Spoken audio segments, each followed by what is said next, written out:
more time through example 12. 2, 3, 4. 2, 3, 4.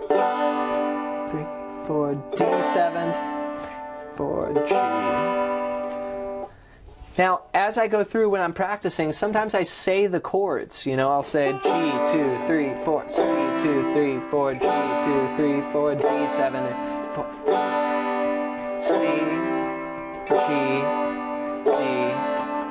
And it just helps me, you know, not only are my fingers going to the chords, but I'm also saying it too. So there's something about saying it that just helps you remember it. You know, some people can play these chords and then they'll come in for a lesson and they say, well, you know, I know some chords, and then they go, I think, is this C? I think, this is D, yeah, what's this one? You know, it's like, well, as we go through, let's say them, you know, G, 2, 3, 4, C, 2, 4, G, D, okay?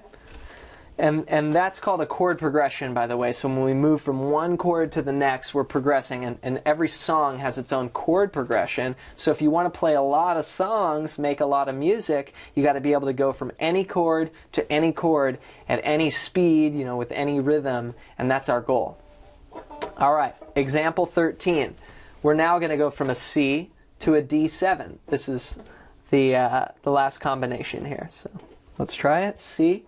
2, 0, 1, 2, and then the D7, 0, 2, 1, 0. Here we go. 1, 2, 3, 4.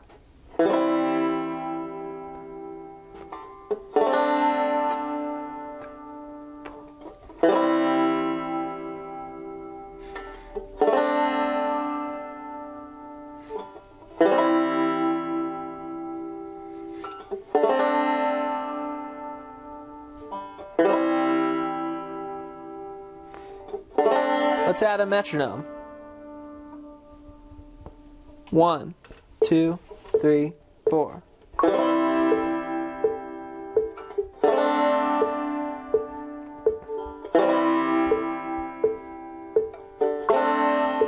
I'm right on the beats. 1, 2.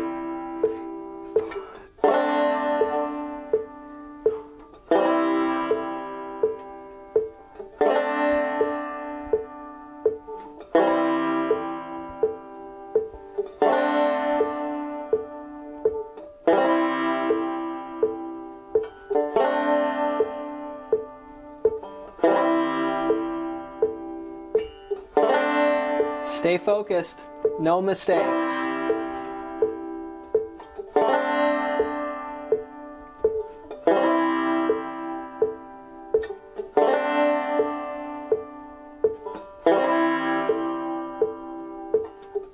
One more time through example 13. C, 2, 3, 4.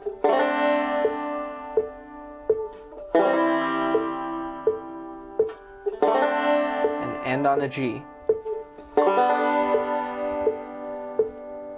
Alright, so all the chords we've been looking at so far are open position chords. And what I mean by that is when I play C or D7, they have open strings in them. C has got an open third string. D7's got an open fourth string and open first string. So these chords we can't move up the neck. So for instance, if I take C and I move it up, it's not C anymore. It doesn't work. But if you learn chords like this, this is called a closed position chord. And notice, I can move it up the whole neck. And it stays consistent. Because the reason why C doesn't work is you're moving some of these notes up a half step, meaning one fret, but you still have the open strings ringing back there. So when you play a closed position chord, you can move it, and that's with any chord you learn on the banjo. So let's check this out. This chord right here is an F, and what I'm playing is the third fret with my third finger, second fret with my second finger, first fret, first finger, and then pinky on the third fret. So once again, 3, 2, 1, 3. Now I'm going to omit the fifth string. A lot of banjo chords and chord diagrams you'll see are written omitting the fifth string. Because here, like on this chord, you can include a G, but on the next chord you probably wouldn't want to. Doesn't sound so good. So we'll just try to learn to strum from the fourth string down. So we're just using 4 strings. Let's try this together. It's a little harder of a chord. Let's see if you can get it. Make sure your fingers are on the tips. And we're going to do this exercise that I like to do. We're just going to move that chord up the neck and back down every 4 strums. Here we go. 1, 2, 3, 4.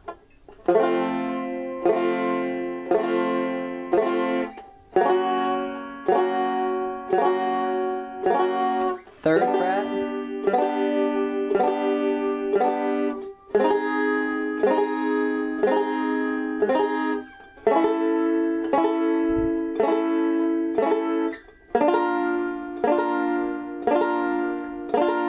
Seventh fret. Keep going. Keep your fingers on the tips.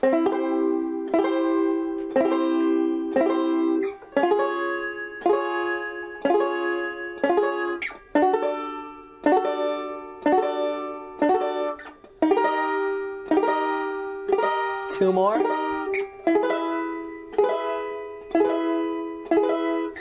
13th fret. Wow, so you just played every single major chord.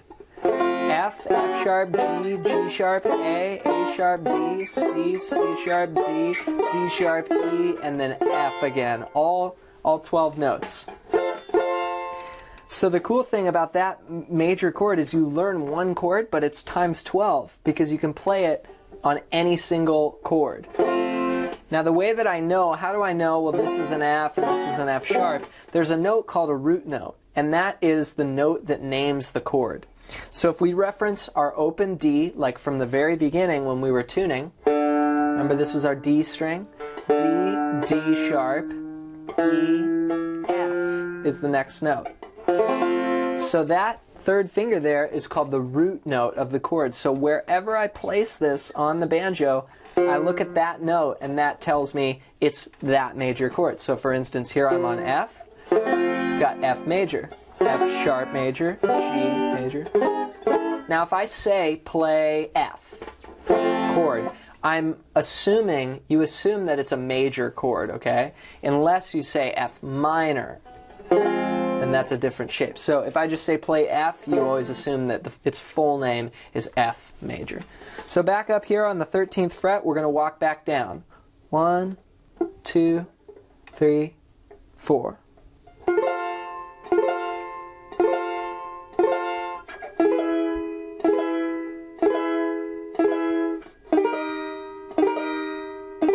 Notice my thumb is kind of coming over and muting the 5th string.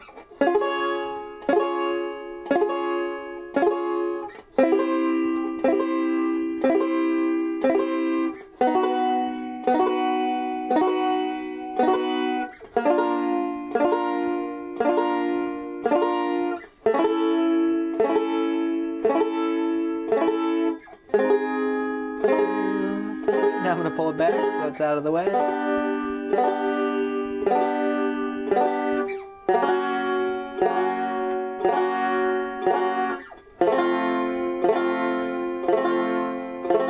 We're going to use these shapes later when we get into songs. So this brings me to example 14, and this is something called chord inversions. You may have a banjo chord book, or you may be looking up chords online. There's a lot of, you may have already noticed, but there's a lot of different ways that you can play the same chord. So for instance, G, I could play open like this, or I could play it with the shape we were just using, or I could play it here, or I could also play it here, or I could keep going. So all of those on paper are written as G.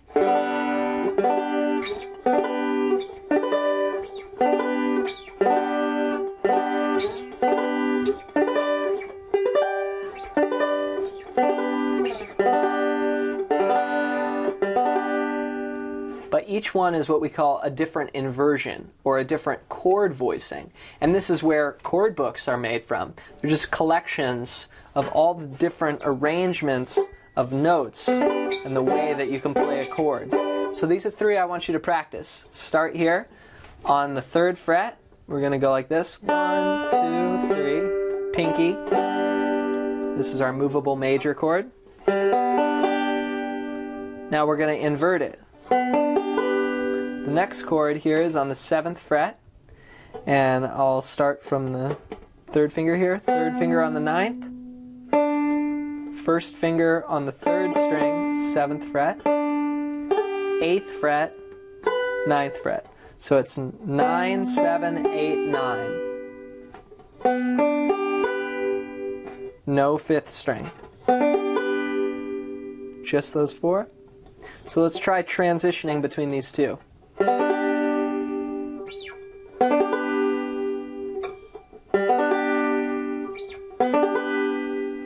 Now notice my 3rd finger can just stay right on that string and move up.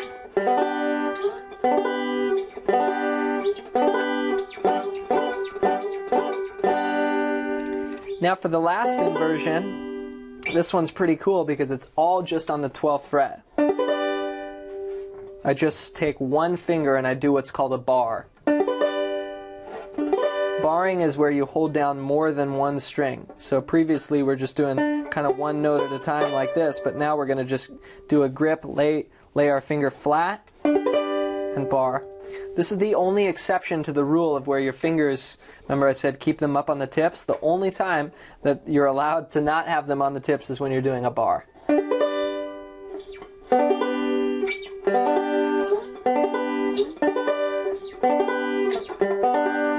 Let's try all 3 together. 1, 2, take it up. 2, 3, 12th fret. 2, 3, 4, back down. And then...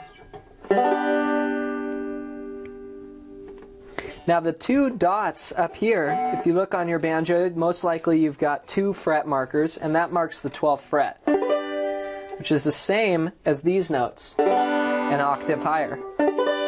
Try playing them both. Pretty cool.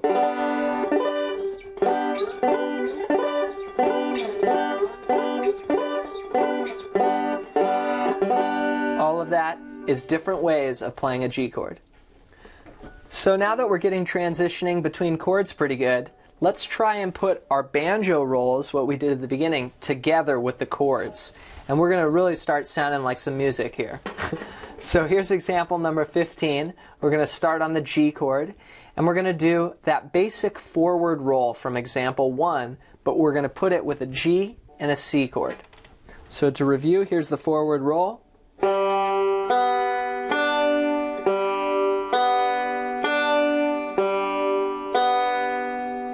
One and 2 and 3 and 4 and thumb, index, middle, thumb, index, middle, thumb, index, equaling the 8 notes.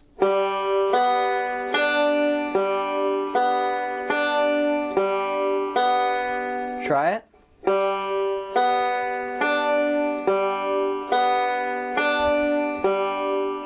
Now add your C chord down and do the same exact roll pattern with the right hand, but now the left hand's on a C.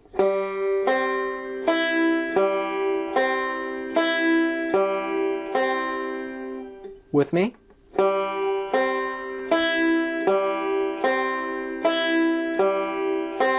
Back to G.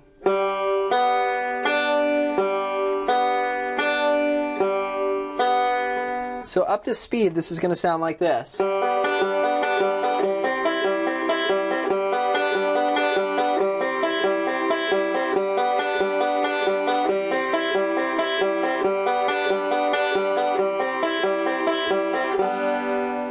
Let's try it together slow.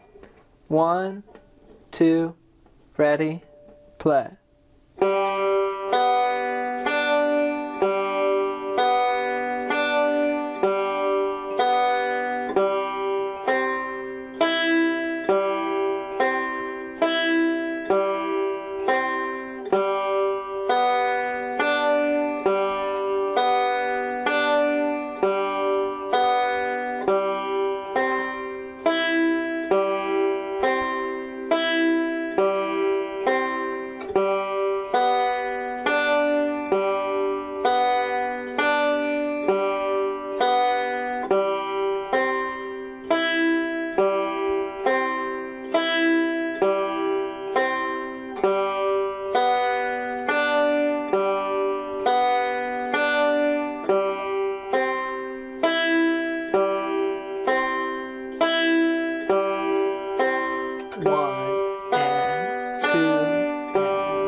faster.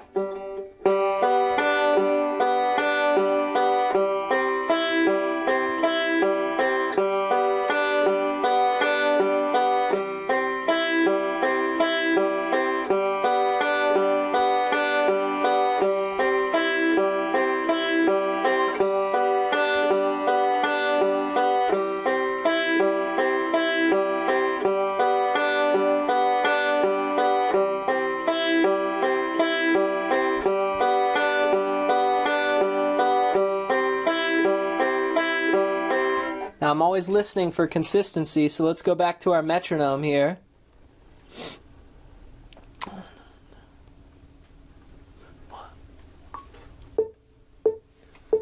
One, two, same thing.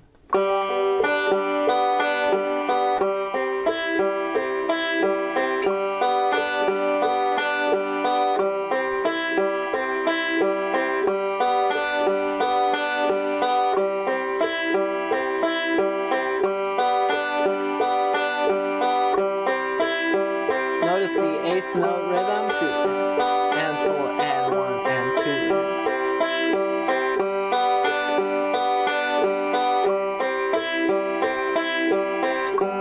2. So notice on example 15 that the right hand pattern stays exactly the same for each measure, just like our first example, but the chords are changing. So this is the way that I'll approach playing backup and rhythm styles in a song, whether it's a bluegrass song or a pop song. And we're going to see that, where we're just going to take a roll and we'll move it through the chords. So continuing with that same idea, we're going to take a look at example number 16. And this is moving between a G and a D7 chord. Just like we practiced strumming, now we're going to add the forward roll to those chords. Sounds like this.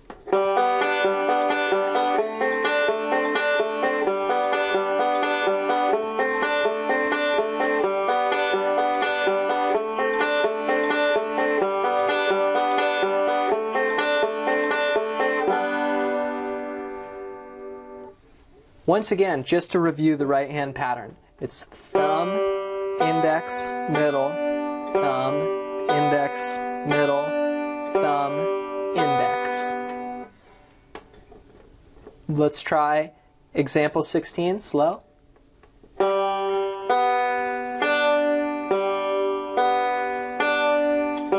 Add the D7. Nice.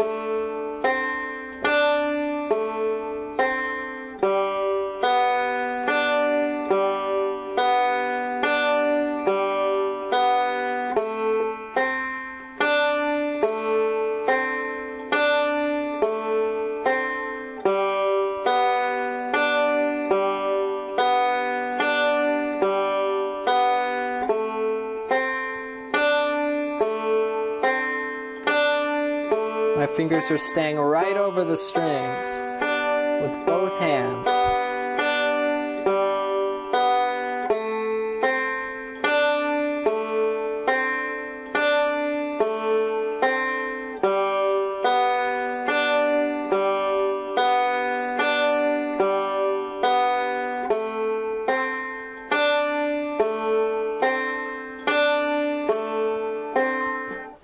Let's try the metronome now.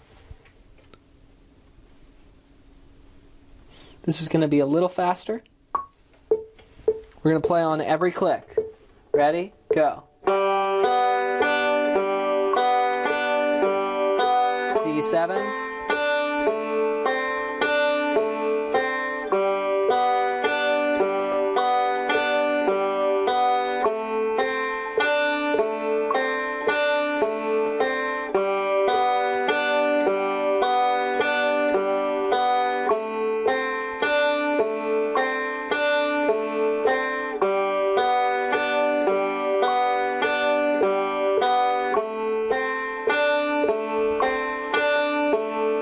Keep it even.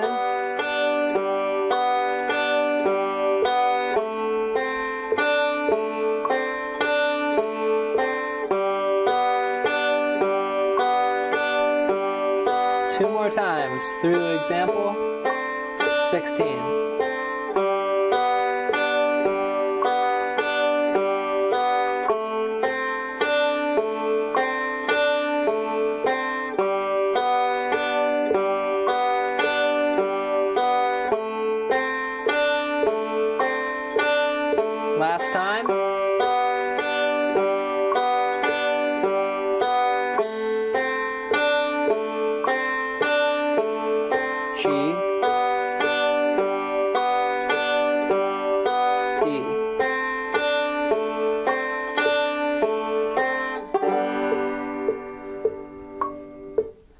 Alright, moving on to example number 17. This one's going to use the forward-backward roll. Remember that?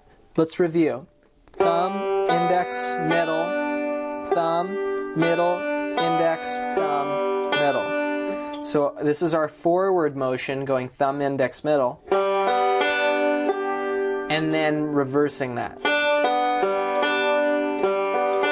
Up to speed.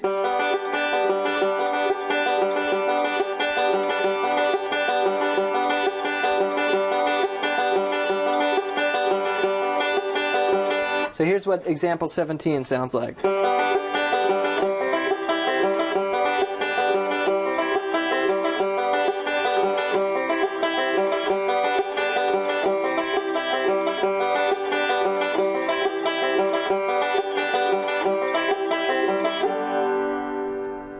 Let's try it slowly.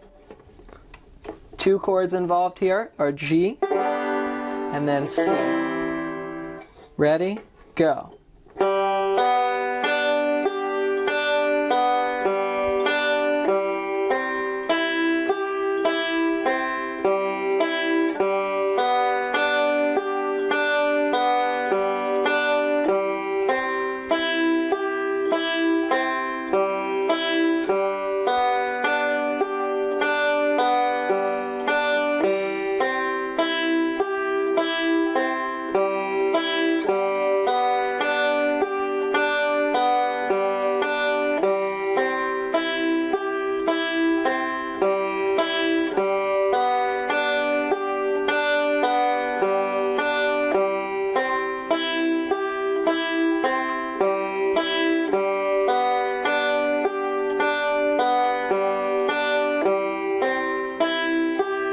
Let's bring it down now.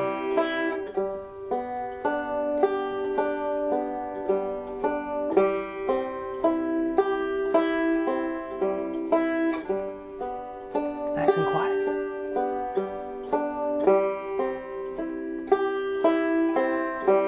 Now take it up.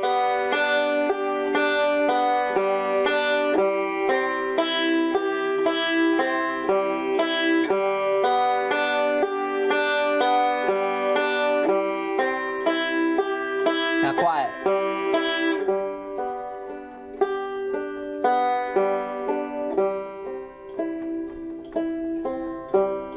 Loud.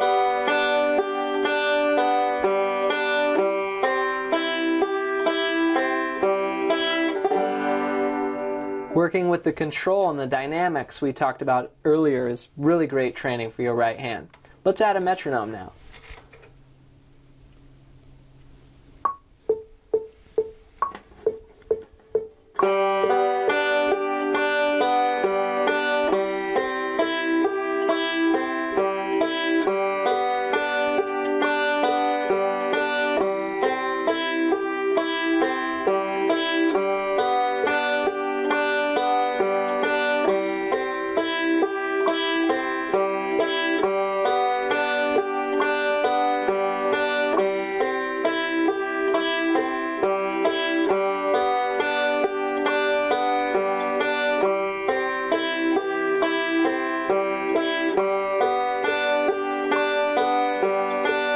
If this is too fast for you, try this. Just back to the chords.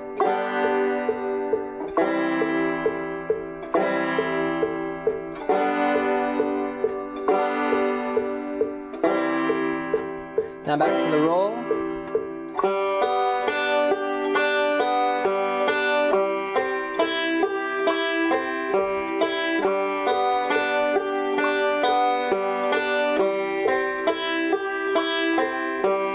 One more time.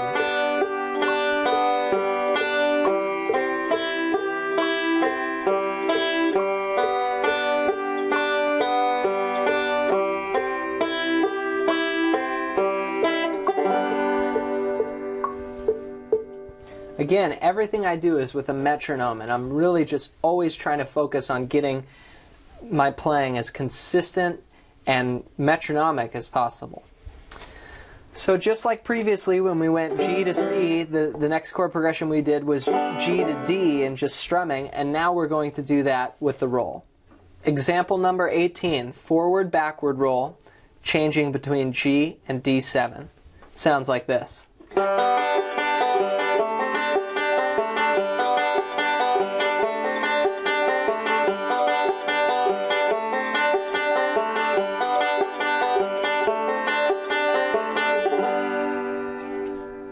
You can see how much attention is really put on the right hand with banjo playing. So we'll start with G, forward, backward, all open strings. Now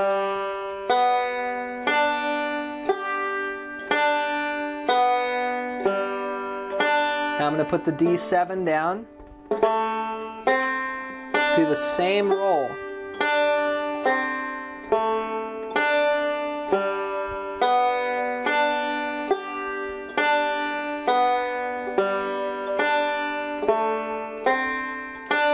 Again, make sure you're doing the right order. Don't make up your own pattern. Just try and follow this exactly.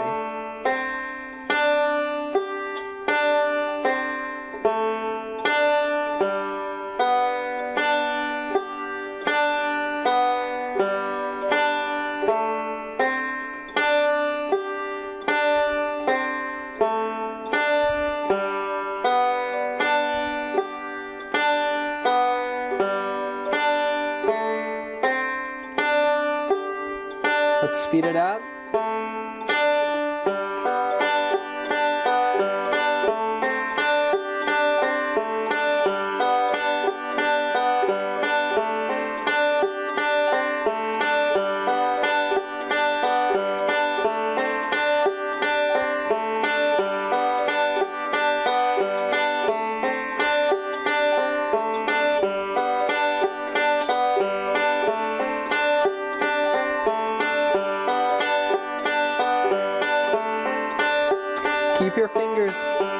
Keep your fingers planted here, okay? Remember that. And you can move. One of the cool things about the banjo is you can get so many different sounds depending upon where you play in proportion to the bridge. So if I play back here, I get that real bluegrass.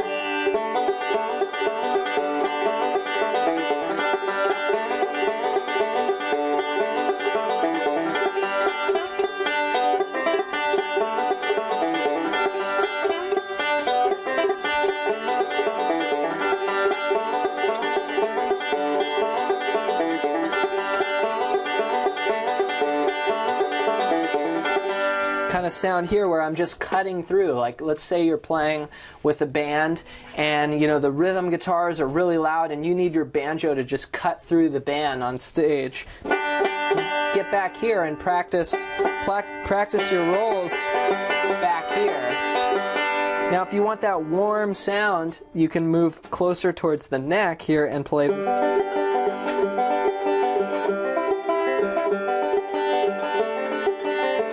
Listen how nice that is here.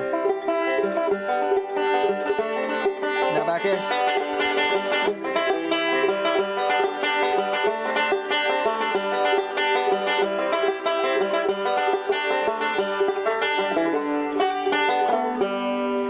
So I can get, you know, a lot of different sounds coming from the instrument, and sometimes if you're playing just some nice backup chords, you want to kind of duck back into the band a little bit and be in the rhythm section, and then if you want that real cutting sound, you know to be back here.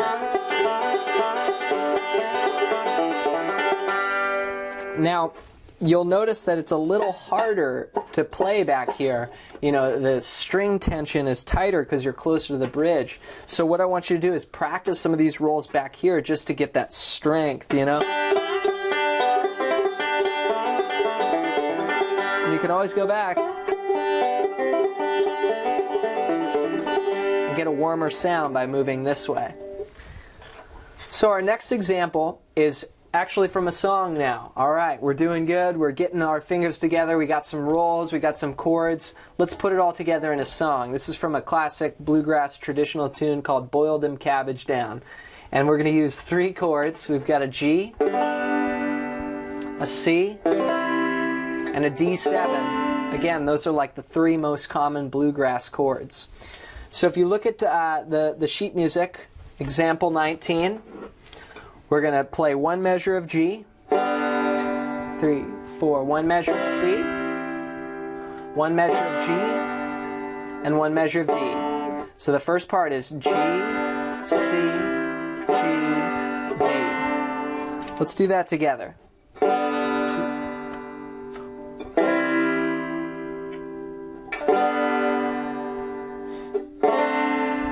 Keep it going.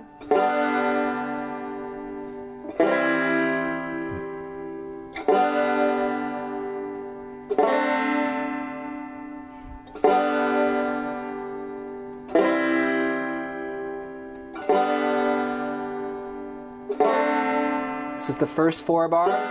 2, 3, 4. 2, 3, 4. 3, 4. Okay, the next 4 bars is going to go G, C, G, D, G. Okay, so it has a quick little G, D, G. It's like a little cadence that we hear all the time in bluegrass. So 3, 4, 1, 2, 3, 4, 1, 2, 3, 4. 3, 4, 1, 2, 3, 4. 4, 1, 2, 3, 4. 1, 2, 3, 4. 1, 2. So in that 7th measure, you've got 2 beats on G and 2 beats on D. So it's real quick, like this: 1, 2, 3, 4. 1, 2, 3, 4. As opposed to all the other measures, you're just spending 4 beats on one chord. 1, 2, 3, 4. 1, 2, 4. 1, 2, 3, 4. 1, 2. Okay, so let's strum. And basically what I'm doing right now is I'm taking example 19 and I'm just strumming the chords that are written above. And we're going to add the roll in a minute. So here's the chord progression. 1, 2, 3, 4.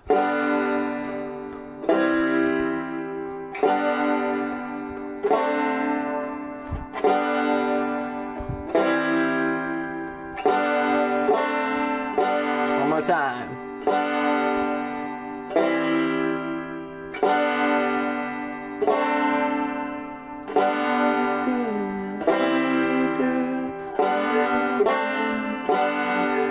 Okay, now we're going to add the banjo roll, which sounds like this.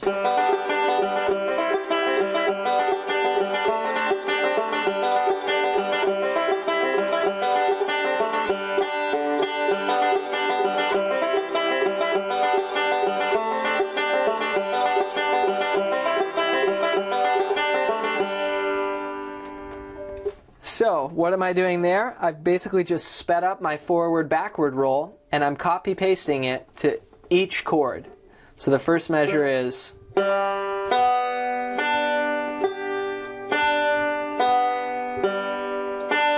Hopefully you recognize that pattern. If you don't, you got to rewind and keep practicing some of those banjo rolls, because this is really important.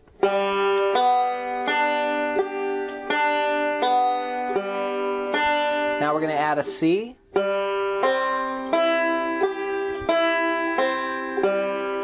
Back to G. D7.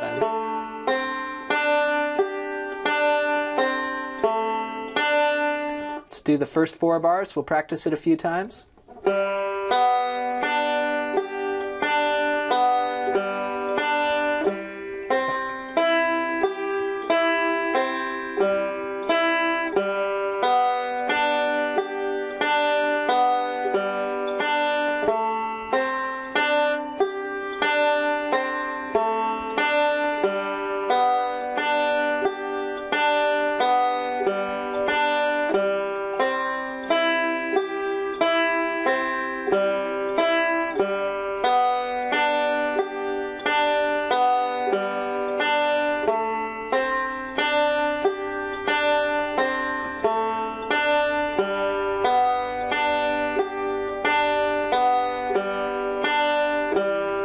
Keep going, don't stop.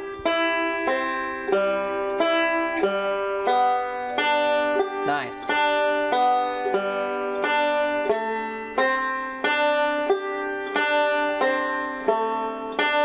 So if you notice, this is example 19. We're just playing the first 4 bars.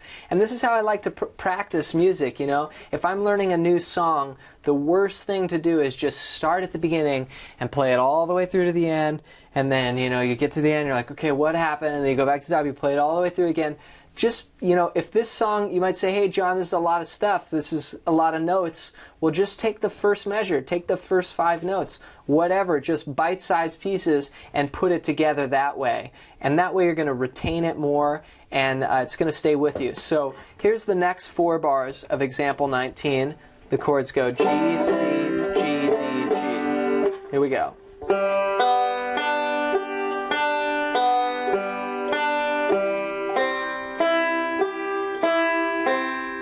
Here's your G, G, quick D. Now this is something we haven't talked about yet. This is called a pinch. And basically what I'm doing is I'm using my thumb and my middle finger to do that kind of thing. And I'm just pinching the strings. This would be the 1st string and the 5th string together. And then I alternate with my thumb, so my thumb goes on the 3rd string, pinch these 2, thumb on the 5th string, or I'm sorry, thumb on the 4th string. So 3rd string, pinch, 4th string, pinch. Got it? 1, 2, 3, 4. 1, 2. So we're going to come out of that banjo roll with the pinch.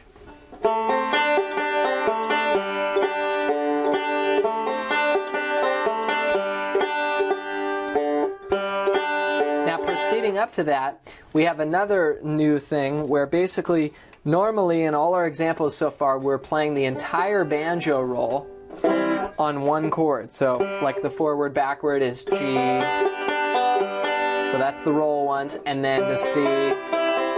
Now for this example, we're basically playing half the roll on G and half the roll on D, so we switch in the middle.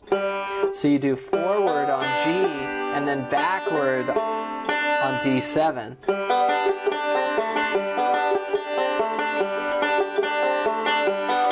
Sounds like that. Here it is slowly.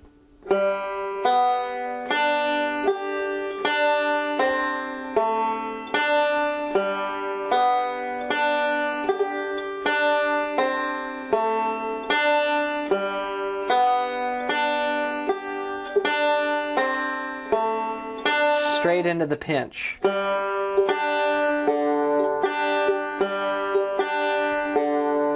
let's practice those 2 measures. Again, I'm just breaking down these little pieces and then we'll put it all together in the song.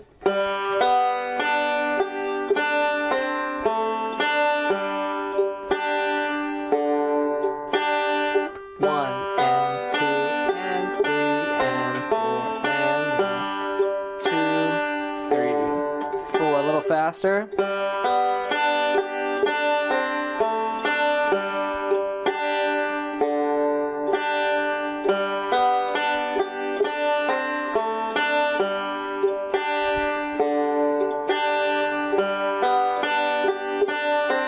Make sure you're using the right fingers for your right hand.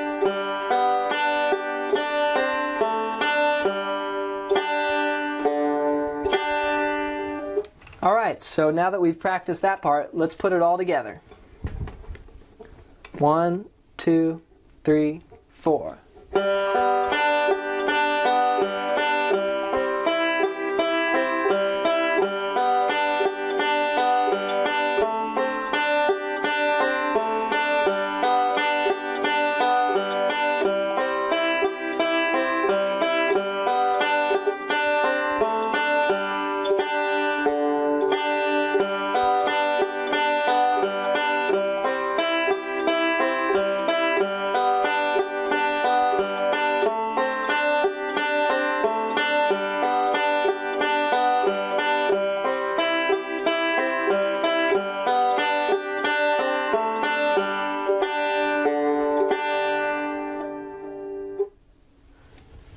Let's try adding a metronome with example 19. 8th notes, 1, 2, 3, 4. 1.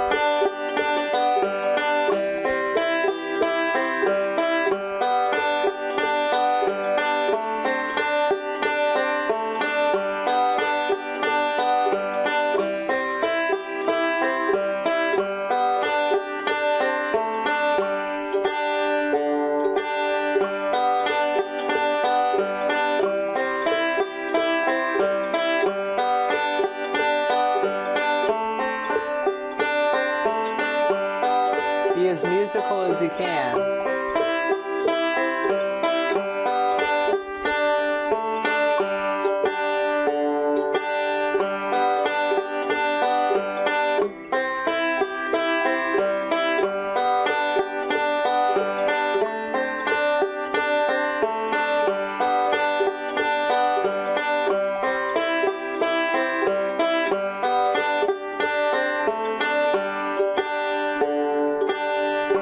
Try it a little faster.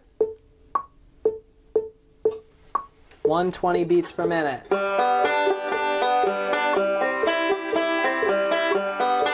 always good to push our chops.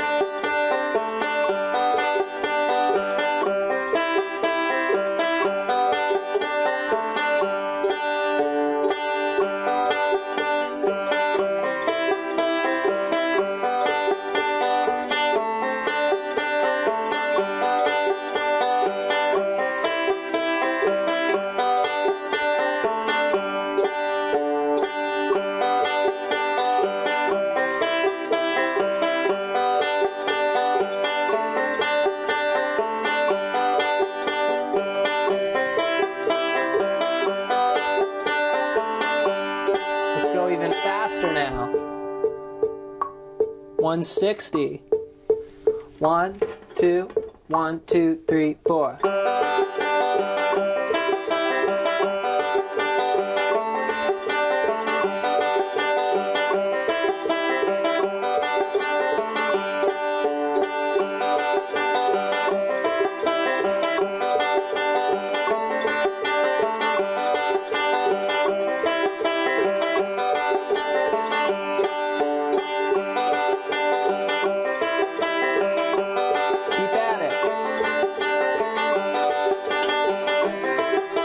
Consistent as you can.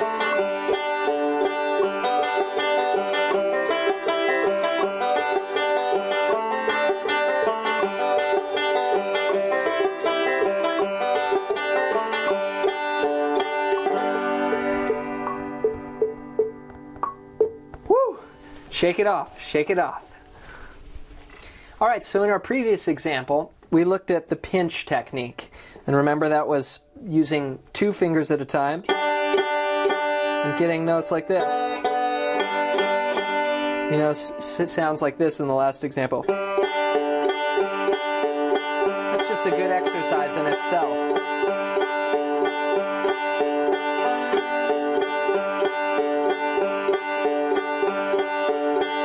Now I'm going to show you a basic rhythm technique that we can use when covering chord changes or playing in a band. It's called the basic rhythm, and this is example number 20. We're going to start with our thumb on the 3rd string.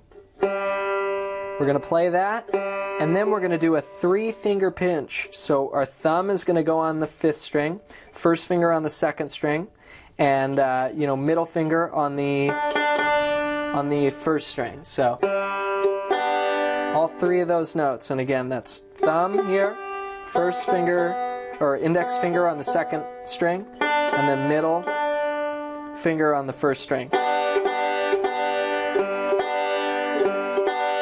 So that's our pinch, and then we're going to alternate the thumb from the 3rd string to the 4th string. So it's going to go thumb, pinch, thumb, pinch, thumb, pinch, thumb, pinch. 1, 2, 3, 4, 1, 2, 3, 4.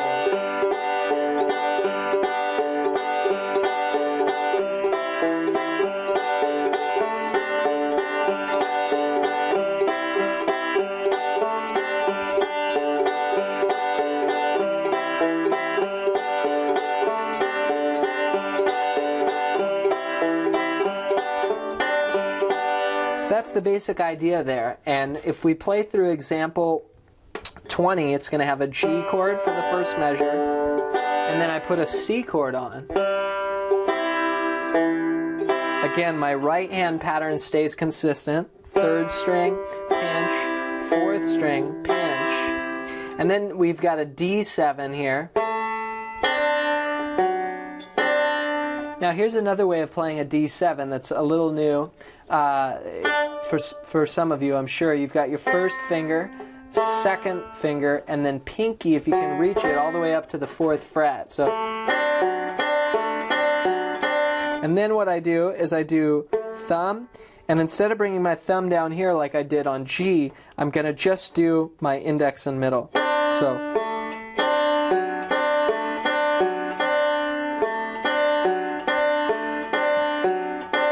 see that? So thumb, index and middle, thumb, index and middle. Because when I play this chord, I want to actually avoid the 5th string.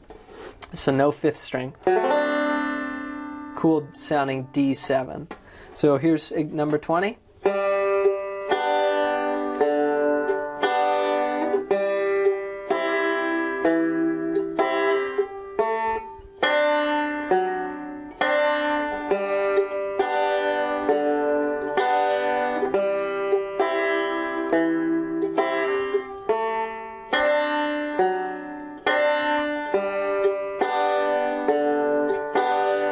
Now here's a challenge for you. I want you to try and take this basic rhythm and apply it to the previous song, Boiled 'em Cabbage. It should sound like this.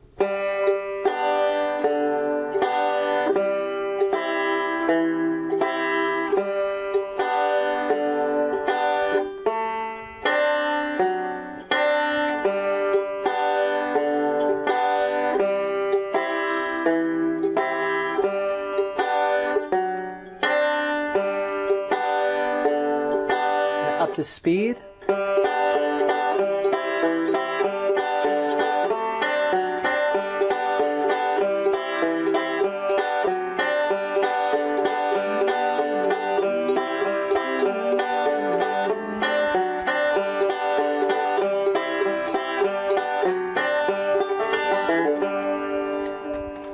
So let's try it together slowly.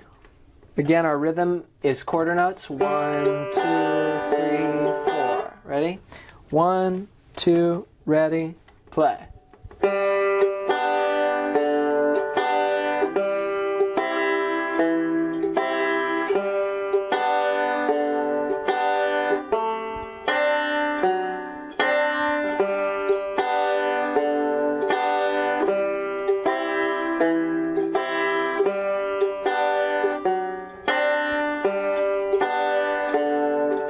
Repeat.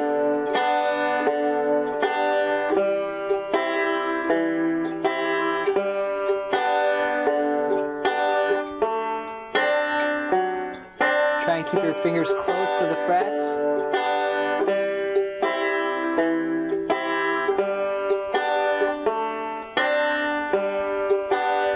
Now you might say, hey John, this is a little hard for me to put all these, chords together with this new D7 and whatnot and put it into the song. Well, here's what I recommend. Just stay for a little while on G, And do this many times. And get that pop. And once that's comfortable, then say, okay, let me try adding the C chord in there. Do this many times.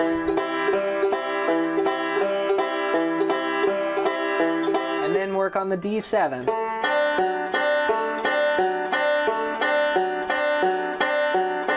Try and stay consistent with your picking. Same thing every time. And then you'll be able to put them together. So let's try it. Practice individually on your own. Maybe pause the DVD and just practice those chords. Play them over and over until they're comfortable. And then hit play again and let's try this. Example 19, using the rhythm pattern from example 20. 1, 2, 1, 2, 1, 2, 3, 4.